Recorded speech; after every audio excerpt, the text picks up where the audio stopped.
ஒரு குட்டி கதை கேட்கலாமா? கதை பெயர் கல்லின் மதிப்பு. ஒரு சிறிய கிராமத்தில் ரவி என்ற சிறுவன் அவனுடைய தந்தையிடம் ஒரு பழைய கல்லை காட்டினான்.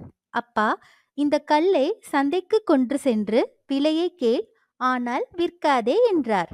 ரவி சந்தைக்கு சென்று கடைக்காரரிடம் கேட்டான்.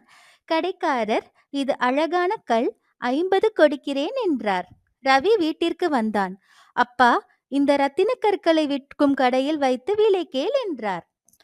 ரவி அங்கே சென்று கேட்டபோது கடைக்காரர், இது அரிய கல், 5000 தருகிறேன் என்றார்.